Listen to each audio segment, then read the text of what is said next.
This is 93 Million with Doug Andrew.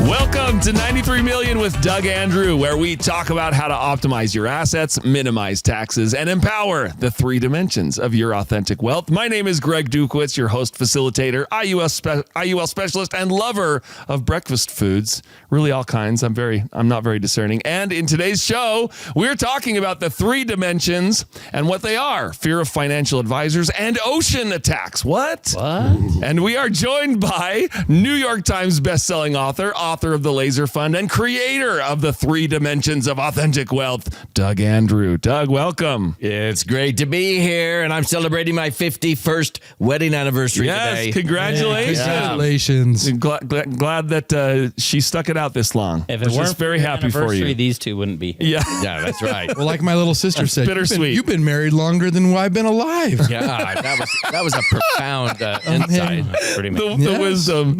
And co-author of the Laser Fund, IUL Mastermind, and a man who knows what it's like to be struck by a needlefish, Emran Andrew. Ouch, ouch, and ouch. Wait, we're going to get to more on that later. So coming up in the show, the story of that.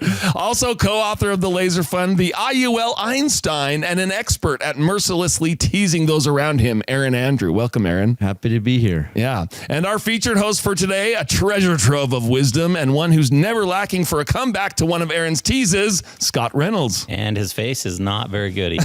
So. And let's announce. Hey, he's getting a haircut next week, though. So well, maybe. But announce my new book, the Fat Chance Millionaire book. Fat Chance. Okay. All right, gentlemen. Excited for today. Let's jump right into our first segment, the three dimensions of authentic wealth. So, Doug, in all of your books, your YouTubes, the YouTube channel's named Three-Dimensional Wealth, your seminars, your events, your podcasts, your radio shows, you've talked about this concept and coined this concept of the three dimensions of authentic wealth. Doug, what are the three dimensions of authentic wealth, and why should they matter to people? Great question. I'm very passionate about this. This is like a three-legged stool. And as you will see here on the screen, we believe it's more important that values are understood before the assets are valued. So there are actually three dimensions of what I call authentic or true wealth. Okay. When people say, what do you do? I say, well, I help people optimize assets. And then when I say that word assets, what kinds of things do you think of? And they usually say, well, our real estate, our house, our cash, stocks, bonds, and so forth. But when you really think about it, those are just material possessions, right? Those are just things. But whenever I ask people, what are the most important assets that you value, that you cherish, that you possess on this earth, they know I'm not talking about money. And so they usually mention their relationships, their spouse, their partner, their family, their health, their beliefs. Yeah, these kinds of assets involve people. So we call these human assets. They are our core assets. I put these under the foundational assets for abundant living. Okay. They'd also include your heritage, talents, unique abilities, charitable foundations, and so forth. Okay. Now there's actually a third dimension of authentic wealth that involves the wisdom that we gain throughout our life, and that's our intellectual assets. Wisdom is a product of knowledge times what? Experiences. Okay, just the good ones. How many of you learn more from your bad ones like I have? Okay, plenty. A lot of them.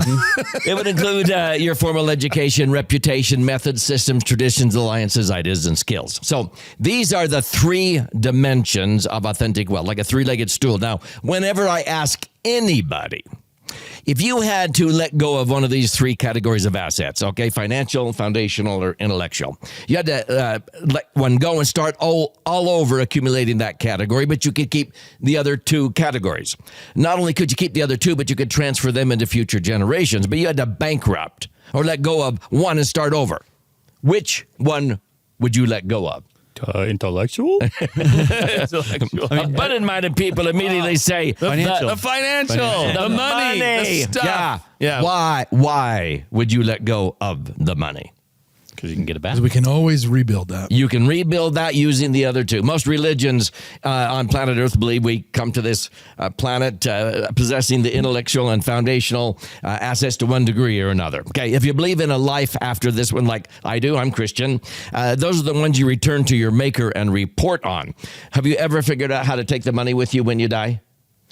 No. I haven't died yet. No. Not yet. There's no luggage rocks on hearses, as the song says, okay?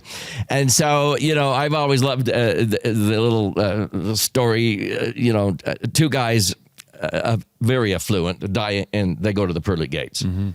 And one turns to the other and said, man, how much did you leave behind? Yeah. The other one said, all of it.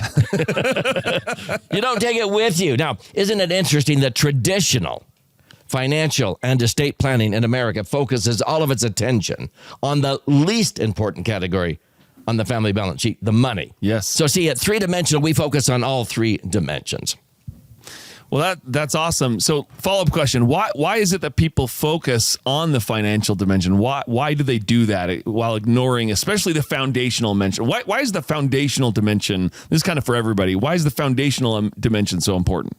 Okay, let's bring up the screen one more time. And many times, because I travel a lot, I pull out a Delta Airlines napkin when somebody says on a flight, what do? And so I draw this great big A, which stands for abundance. And I ask the same question when we talk about assets, what do you think of? And I fill out this financial dimension. Okay. But those are just things. But then when I ask them what are the most important assets, they tell me all of these things here: family, health, values, spirituality, charitable foundations, what have you. And the intellectual is knowledge times experiences is our wisdom, but our education, reputation, so forth. So, Greg, I've noticed doing asset optimization now for over 5 decades. You wouldn't believe how many people spend their health down here, okay? Right.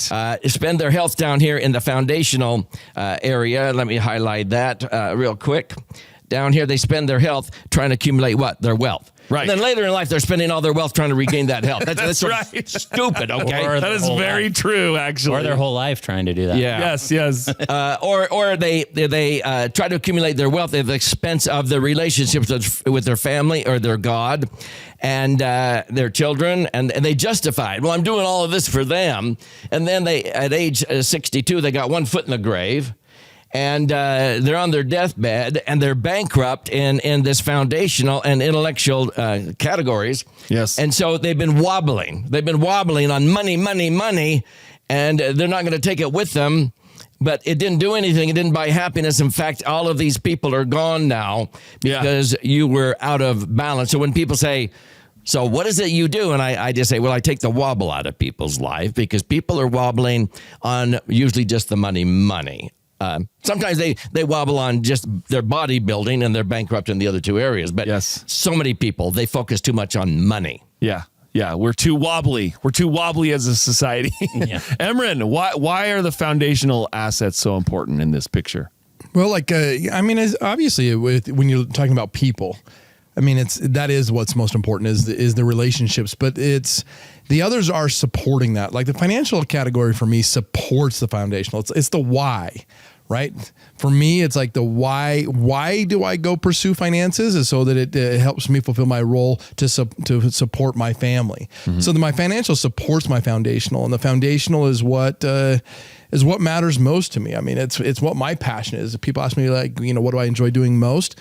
I love spending time with my family. I love vacationing with my family. I love supporting my kids. I love going to I love cheering them on. That's where I find the greatest amount of joy in life is within my family and within my faith. Faith and family is where I find the greatest amount of happiness and joy. Yeah. Except with your brother, though. That's except between you and your brother. I didn't say, his brother-in-law. It's contextual. I heard his brother-in-law is pretty cool. So, Aaron, I've heard that you have a family. What do you think? Totally agree with everything that's being said. But I think, what's most important, of course, is everyone says this, like the family. We get out of balance so often in life. Yeah. And I think that sometimes we just need a little check in life, even daily, sometimes even weekly of, This is what's most important. Right. I need to focus on that.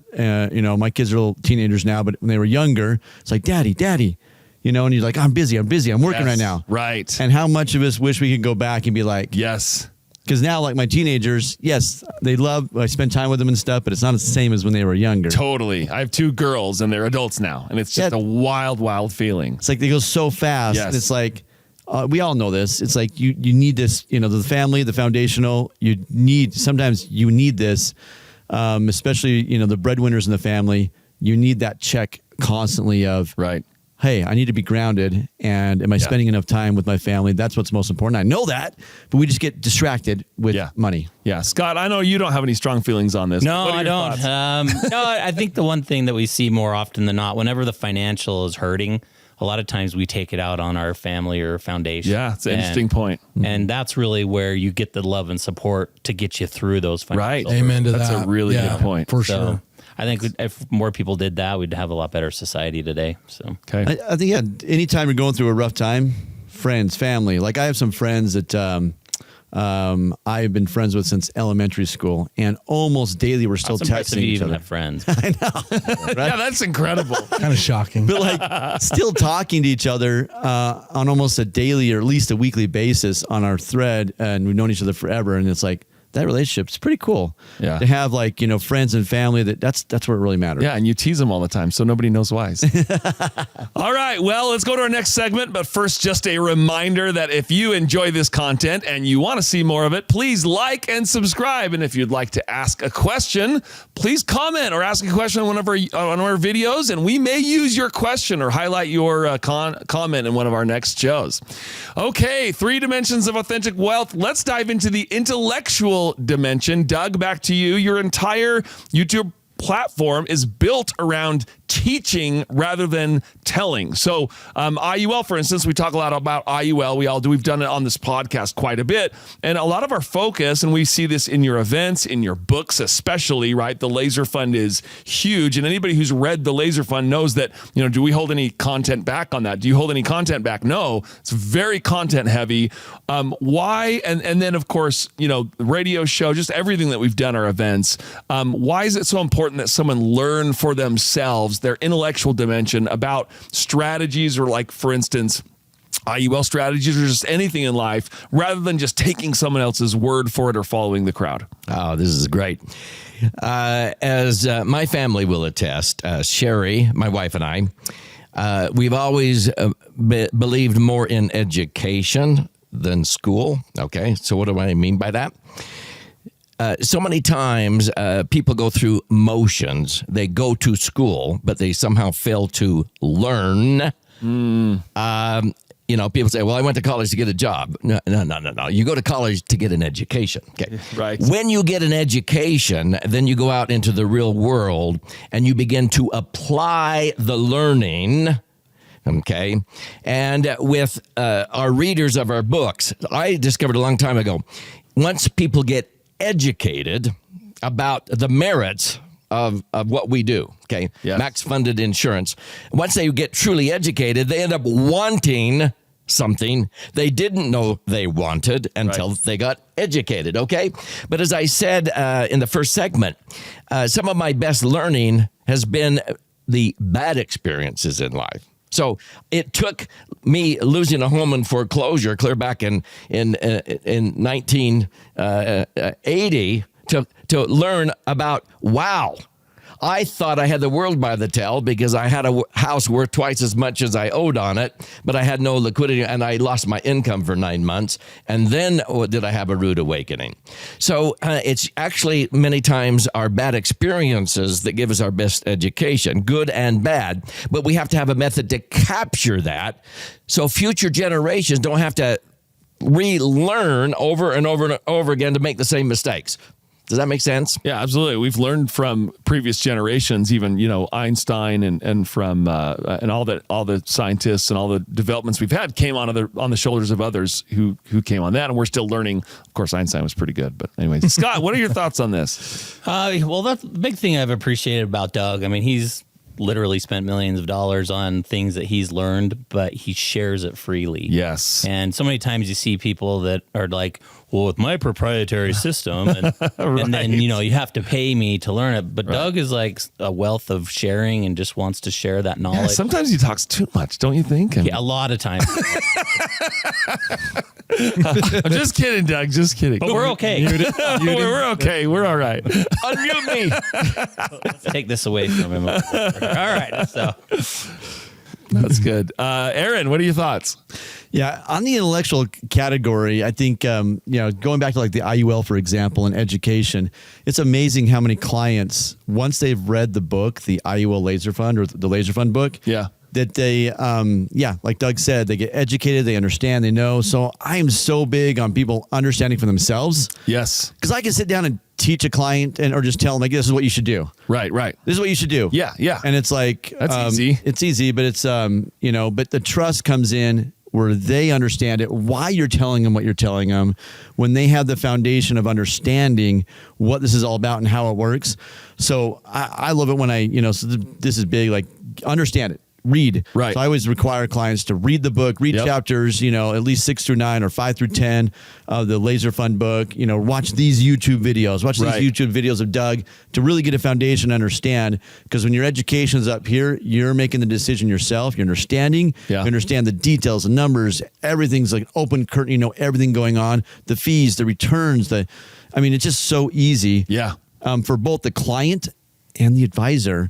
For both of you, it's just so easy when you both have that foundation understanding. Yes, that's so good because we also teach, we've taught professionals, right? IUL Insiders, one of our sponsors. They train professionals, but it's interesting. A lot of our clients, they know more. They know more than most financial professionals because they've dug in and they learn it for themselves. It's just really incredible. So that's pretty awesome. My favorite is when they go back to their CPA. Yeah. So I was learning about 7702, 72E, and like, what? What are you talking about? What's that? I don't even know what that is. That's great. Emron, what are your thoughts on this? The word that comes to my mind is empowerment. Yeah.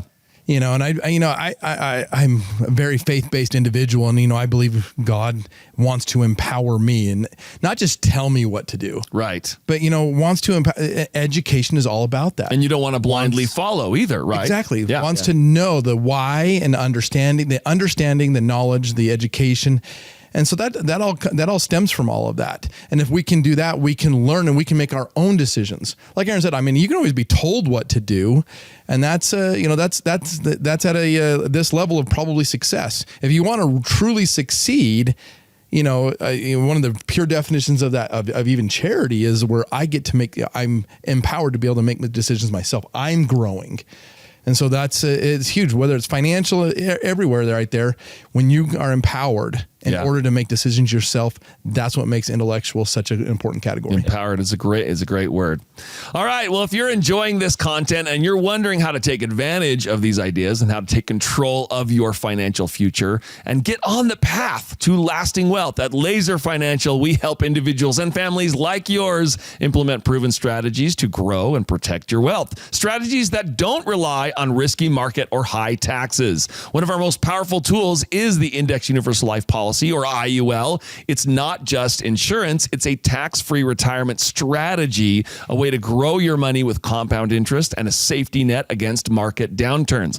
Imagine this. During retirement, your money grows when the market goes up, but when it drops, your principal stays protected from those market downturns. I'd rather lose my money. Yeah, you get the negative experience to learn from, right? Yeah. And then because IUL strategies can be structured for tax-free income, you get to keep more of what you've worked so hard to save, unlike Scotty here. When you're planning your retirement or looking to secure a financial legacy for your family, we can show you how IUL can make all of the difference. Go to laserfinancial.com or call 801-505-0409 to schedule a free consultation and see how these strategies can work for you. That's laserfinancial.com or call 801-505-0409. Don't wait. Take the first step toward a brighter, more secure financial financial future today. This content is also brought to you by IUL Insiders, which we were just talking about a few minutes ago. Hey, listen, if you're a financial professional tuning into the show and you're wondering how you can expand your business working with Index Universal Life or IUL, you already know it's one of the most powerful tools in the industry. But let me ask you this. Are you leveraging it to its full potential? That's where IUL Insiders comes in. They've trained thousands of professionals like you to go beyond just selling policies. They show you how to build a thriving, scalable business that sets you apart from the competition. In the next few weeks, they're hosting the IUL Challenge. It's a free 3-day event designed specifically for financial professionals who want to master the art and science of IUL. You'll learn proven strategies to market, design, and sell properly structured, that's important, policies that deliver incredible results for your clients and your bottom line. If you're ready to evaluate your practice and scale your business, visit IULchallenge.com/93 to save your seat. Spots are limited, so don't wait. That's IULchallenge.com/93. Take your business to the next level. Okay. Let's talk about our third dimension, the financial dimension. Okay, so Doug, we've talked about the other dimensions, foundational, intellectual, but the financial dimension is still important, right? I mean, if the other two, why does the financial dimension still matter? Shouldn't we just kind of quit our jobs and go live on a beach and focus on the foundational intellectual assets? Can't we just do that? That sounds pretty good, right? Yeah, right. But I've noticed so many times in families, and especially among marriages, again, I'm celebrating with my sweet wife 51 years. And people say, what's the secret? And I actually have 10 suggestions for a happy, fulfilling marriage. Patient wife.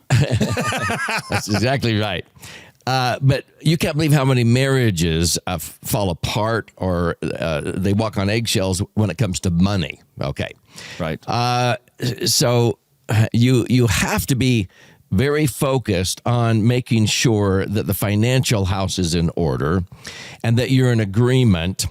And it's amazing how many families, marriages, partnerships, they don't learn like the key elements of a prudent investment: liquidity, safety, rate of return, and the tax advantages in the proper order. Right, right. They don't understand that they're socking away money and they sort of follow the herd, putting money in tax-deferred IRAs or 401ks, and they're getting duped, being told they're going to be in a lower tax or all their money in real estate, and they find out it's not liquid. Yeah, and so they get to retirement, they're not in a lower tax bracket if they were a saver, and then they have taxes, inflation, and market volatility that causes them to outlive their money, and they go, well, I was doing what I was told. How come I'm going to outlive my money? Yeah. It's so sad. So we have to learn the key elements of a prudent investment, and we have to choose the vehicles that will generate the most at the time in life we're going to need the money the most. And so many people just need that education, going back to the intellectual dimension. Yeah, that's great. Aaron, what are your thoughts on this? I mean, on the financial side, we were talking about how it's the least important out of the three. Right. Looking at the table here. And at the same time, we spend so much of our day working, accumulating money, trying to do that, to provide for our families and so forth. Yeah. It is important, of course. We need to deal with it. We need to do it. And it can make things comfortable.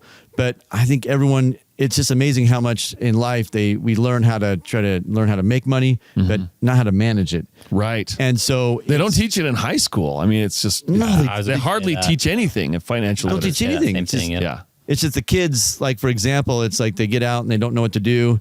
And we've had clients, we could all say is doctors that are making a lot of money and they can't manage their money at all. Yep. And they're in debt and they can't save. Yep. And then I have someone else that's making, modest income, like low income, and they're saving money on a monthly basis. And they got 5 kids. It's like, how are they doing it? So it's a matter of living within your means, but understanding, and everyone can do it. But it's like, yes, the financial is important. All 3 of these are important, of course, but the financial can help give you that peace of mind. And that's what we're all about, is understanding, hey, let's give you some peace of mind. Yeah. Make sure the financial house is in order so you can focus on your family. Yeah. In some ways, all these 3 dimensions are really just intertwined, right? That's kind of why they're all together. Emery, what are your thoughts? Yeah, it's along that same line of thought right there. The financial foundation for me supports, right? It's what I use to support the foundational intellectual assets. Yes. It's how I grow. I can grow more effectively. I can grow and compound. We call this 93 million, right? Yeah. And that miracle of compound interest. I mean, if you want to be able to compound your knowledge, the intellectual category, you want to compound foundational. Financial is a tool, one of the greatest tools to help us do that, to compound those other two categories. I mean, I know with, you look at the foundational assets right there in family. I mean, when me and my sweet wife Harmony got married, I mean, she asked me to fulfill that role. And, we decided I would fulfill that role of trying to financially support the family. Yeah. And if I look at her as one of my greatest relationships and greatest, assets in my life right there, I don't want to let my family down. I mean, I'm fulfilling that role to make sure that we can provide.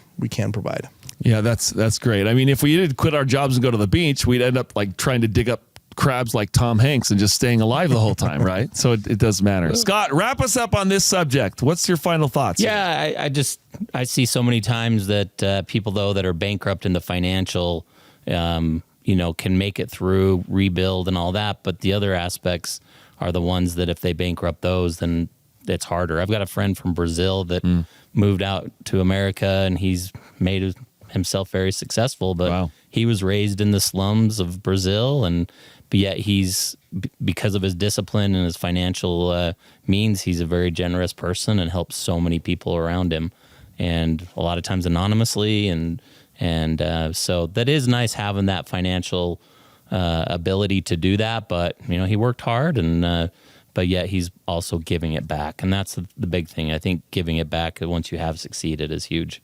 Yeah, that's awesome.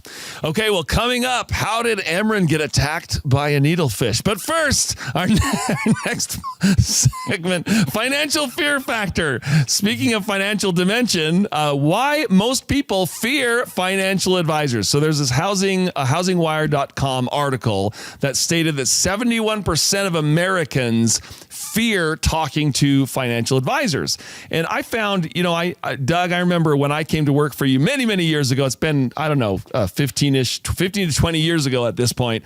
And I was your audio guy. I was an audio engineer. That was my big thing. That was my role. And I spent a lot of time with you and learning what you said. I found it very fascinating. And so I started to learn, right? Talk about the intellectual dimension of assets. And so I started to learn. And then I went online and I'm like keyboard warrior. I'm talking to all these different financial advisors and financial professionals. And guess what I learned?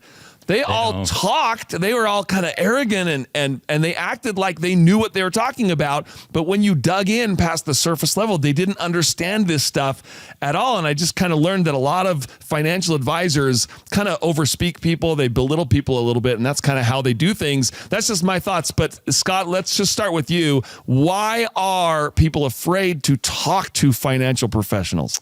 Yeah, I think we just, it's like buying a car. I mean, how many times have you pulled up to a car dealership and you just sit there in your car and you're like, okay, let's go in and do this. And you just hesitate doing it. But I think on the financial side of it too, too many times we're being sold rather than being taught. Right. And teaching, that's what I love what we do, is because we teach it and then let you decide. And if you don't want to do it, great. That's no problem with me. How many times have I just, someone says, well, I don't think this is good for me. I'm like, okay, well, good luck to you and see you later. And they're like, wait a minute, aren't you going to sell me? But no, I'm just here to teach you and facilitate what we're teaching and then let you decide if it's right for you or not. Yeah. I think we need a gold chain for your new accessories there. So what? Emran, what are your thoughts on this subject?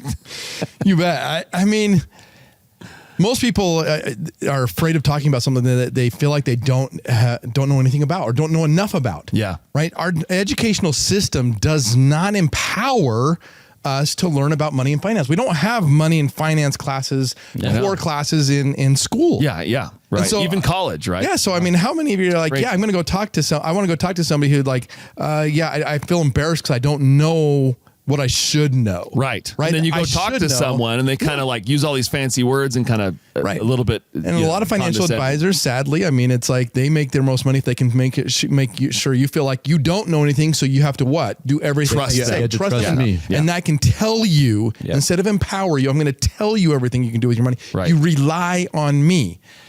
No. I mean, I've always said the best financial fiduciary in your life should be you. Right. Nobody has your best interest at heart more than you do. Right. We talked about financial advisors in another session. Like they go, well, when's the best time to pull out my money? Never. Don't ever pull out your money. Leave it in there.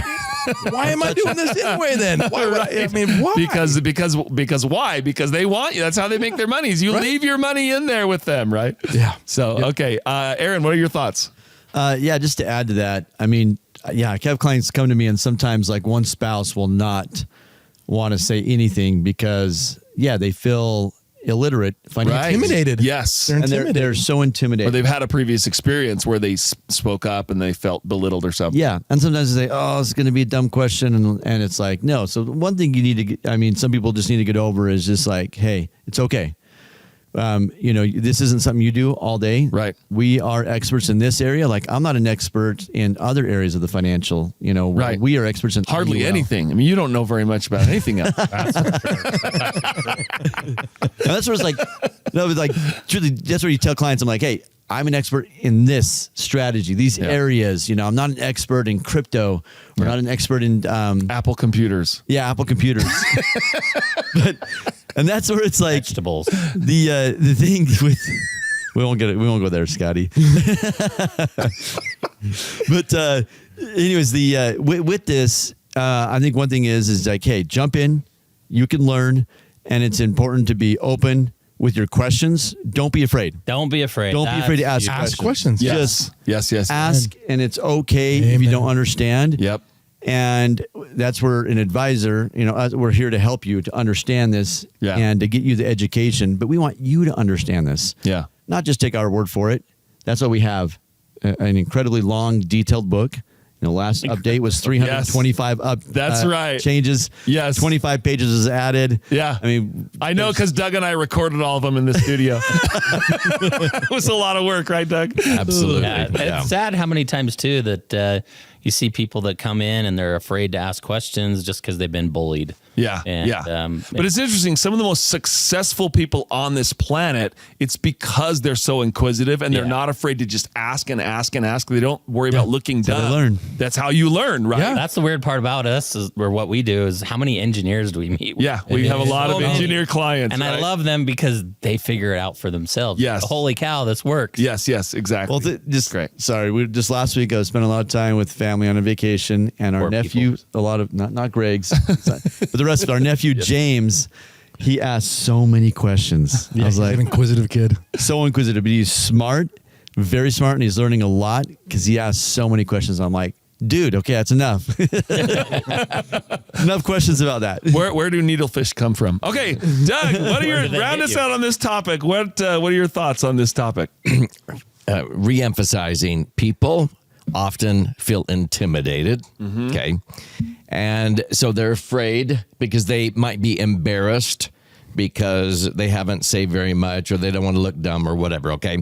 So I think we've hit that. But many times, and I learned that not everybody makes decisions or learns the same way. Okay. So I'm an analytical person. I like charts and graphs and percentages. Really? Okay. But I realized I was missing half of my audience, so to speak, whether it was an actual audience or if it was a couple sitting in front of me. And I'm sitting there talking about charts and graphs, and maybe one of them is all into it, right? And the other one's just like eyes glazing over, and start checking their phone and everything. Or right. In a seminar, I could pick them out because of their body language, And all of a sudden, a spouse would nudge their partner and say, "Tell me when he tells another story." Okay, yes, right. And so I began to realize I had to teach high concepts because these are high concepts. Right. Coupled with high touch. Okay. And so that's why I have over 30 metaphors that simplify things. And that's why in the Laser Fund book, I finally figured out, okay, we always had stories and examples, but usually the right brain people, okay, that learn by stories, they don't want to go through and find the story. And so because they're in there, but I just go, just flip it over. And there's 62 chicken soup for the financial soul stories on how max funded IUL helps in all of these different scenarios. And all of a sudden they go, Oh, thank you. Because they want to see what it does. Yes. What does that mean in real life to be able to go on vacations and not worry about your money? Yes. Instead of, the percentages and how does this relate to this linking method and that and the other. Right. Some people could care less. They just want to see the result. Yes. Yeah, Yes. the bottom line. Yeah. So I think that's a reason why a lot of advisors totally miss out. They think everybody makes decisions the same way they do. Right. And they're missing out on half of the people because the people feel intimidated. That advisor doesn't understand me. Yeah. And there's a right brain approach and a left brain approach. Yep. Yeah. So, all right. Well, if you're enjoying this content and are wondering how to take advantage of these ideas, at Laser Financial, we help individuals and families like yours implement proven strategies to grow and protect your wealth. Go to laserfinancial.com or call 801-505-0409 to schedule a free consultation and see how these strategies can work for you. Don't wait. Take the first step toward a brighter future, a more secure financial future today.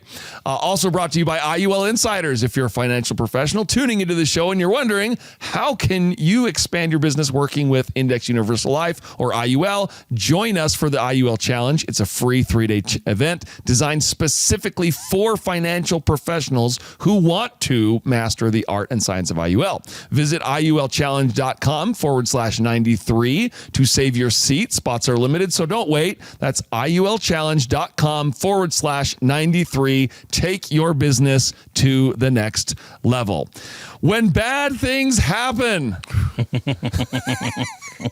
Emran, I teased it in the opener.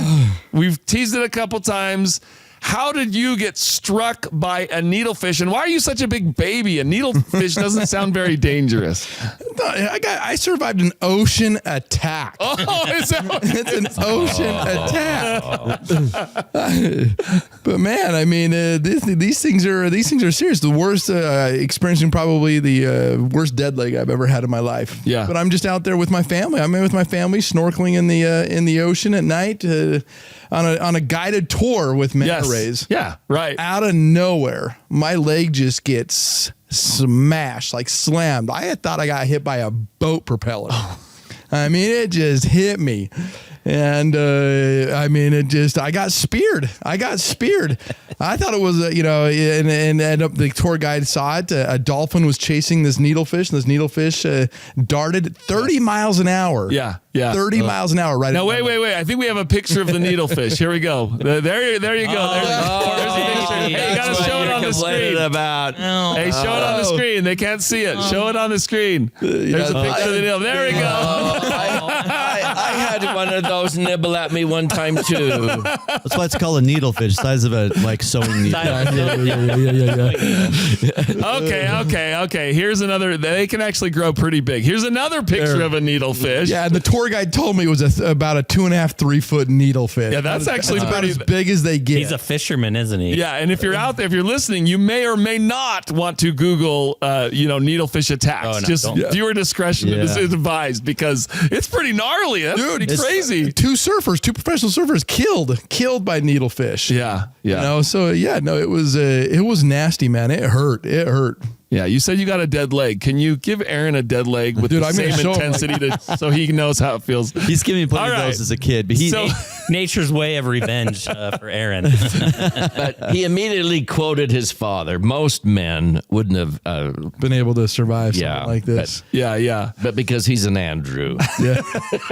Bounced. I mean, it just bounced right off of my leg. I mean, it inserted. It might have inserted about that far, but regardless, it didn't go all the way through. Like we saw the pictures were pretty bad. We were up till 2:30 in the morning in the ER, right? We were like that. Well, he would have had surgery if there would have been any of the bone or the beak. The they thought the beak got broke stuck off inside of my leg. Now, I have a question. Yeah. I've taught my sons that when people attack you, you should forgive them. Have you forgiven the needlefish? I'm working on it. I'm actually hoping that dolphin that was chasing it got it. Yeah, right. Well, actually, I think the word is that there was a shark chasing the dolphin. The dolphin chased the needlefish, and the needlefish hit you. So you basically got attacked by a shark. Yeah, I survived a shark attack. Exactly. Thank you. No, it went from big to small. His puny leg got hit by it. Yeah. All right, Scott, what is the moral of Emran's story? What's the moral of this story? We'll put you on the spot. Boy, be strong. Be strong. Resist the pointy needles. Okay. That's enough out of you. All right, let me ask a different question. Bad things happen, right? And a lot of people in this world, we have a lot of people out there that predict doomsday scenarios, right? Yes, you could all take the this time. two different directions. You could take this, hey, bad things just happen and it's unpredictable. You've got to be ready to roll with whatever things that life throws your way. Or the other way you take this is that, hey, there's bad things that happen. And one of the things that people constantly scare us with is, hey, the world's going to end. Have you guys heard this? Hey, the dollar's going to collapse or all kinds of things. Scott, what's your take on that kind of world ending scenario? There's always people out there kind of predicting that. Yeah. Our first response is buy food storage and ammunition. Right. Because if the dollar collapses, that's the world we're going to be in. Yes, right. Now, when we're talking about a reset of monetary system, I lived in Brazil for a couple of years. That's right. We had 3 monetary systems in less than 2 years. And all you did is you had a month to bring in the old bills and exchange them for the new one. And then you called the new bill or dollar what it was. Yeah. And it didn't end. The world didn't end. In fact, it actually helped improve Brazil's financial situation. We had 19,000% inflation one time while we were there. Wow. So that's what you're saying we're headed for. Is that what you're saying? we even survived that. So. We're at we're at 3%. We're going to talk about inflation in our next show, but Okay. yeah, no, that's great. Emran, what's your thoughts on this? What's your lesson from your experience? I mean, we do the best with what we have right now. I mean, right? I mean, we can spend all of our time and attention. We can waste a bunch of time worrying about something we don't have any control over. Right. So worry about what you can control. What I do have right now, what is my situation? How can I improve and best and optimize what I have at this point? Now, if the game changes, the game changes. Yeah. And you optimize now based upon the new rules of the game. But based upon how the rules of the game are right now, we just do what we do the best we can with what we have right now. Yeah, what you can control. Focus on what you can control. Don't focus on what you can't control. Because if you control. just dwell on what you can't control, all it does is take you down to a dark, deep abyss. Right. The people don't want to work. They don't want to do anything. It's just like, well, if everything's going to end, and yeah, you're paralyzed. Right? There were people that I talked to in like 2008 during that crisis, and they're like, "This is it. This is the end." So I pulled all of my money out. I've got it in, gold or wherever, and 100%. And they missed out on in fantastic times. Yeah. Now, if that happens, great. And, even my, one of my favorites, Glenn Beck, even says 10% in gold and don't put the rest of it. Don't put all your eggs in one basket kind of thing. Yeah. No, that's great. All right, Doug, why don't you wrap us up on this? We didn't hear Well, Aaron. He spoke one sentence. I wasn't sure if he was done. No, Aaron, he's doing a 4-hour seminar. Do you have anything else to add, Aaron, to the... Well, if we want to just pivot to the financial real quick, is because clients come to us and they worry about the worst case scenario. Yeah. And that's where honestly IUL is a perfect solution. Yeah. Oh, that's a good point. Because glad we came back to you. Because the IUL is a perfect solution because it's like, hey, it's the insurance industry. The companies we use have been around for 100, 150 years. They're going to be the last to go under if they ever did. That's right. It's tax-free. You have guarantees you can't lose when the market goes down. The annual reset with indexing. Market went down in 2008. We got 0 that year. We didn't lose our gains from the previous years. Yes. Gains are locked in annually. Resets. The market went down. We reset at the low point. Made gains from there forward. Tax-free. Mm-hmm. Indexing is the perfect solution for people that are worried about the unknown and worried about the future. And in retirement, just want to protect their principal. Tax-free, IUL is the perfect solution. That is awesome. Doug, can you top that, what your son just said, and wrap us up? Yeah. Well, as we said towards the beginning. Yeah, you hear that confidence? Yeah. Oh, yeah, I got this. Yeah. Yeah. The negative experiences are the ones we learn the most from, okay? And so I'm grateful for those.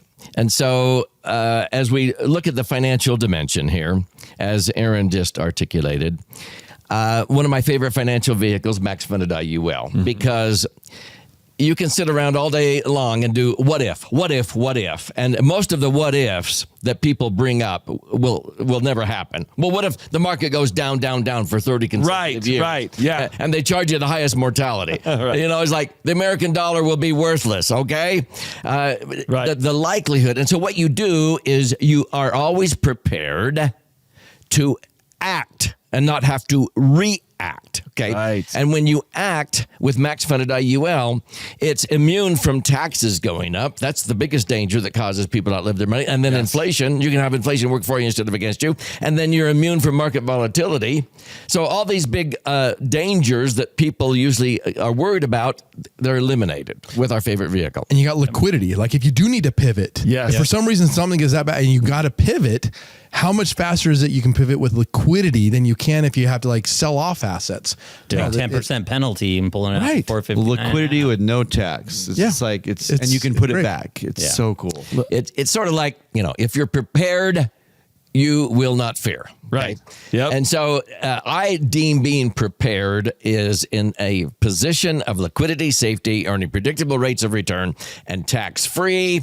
And when you do that, you know, let happen what happens, because you did the best you could, and quit worrying about the woulda, shoulda, couldas. Yeah. Focus on having your assets and all your 3 dimensions balanced. Yeah. And so that's what this show has been about today. Liquidity, safety, rate of return. It's almost like it spells something. Anyway, Loser? loser.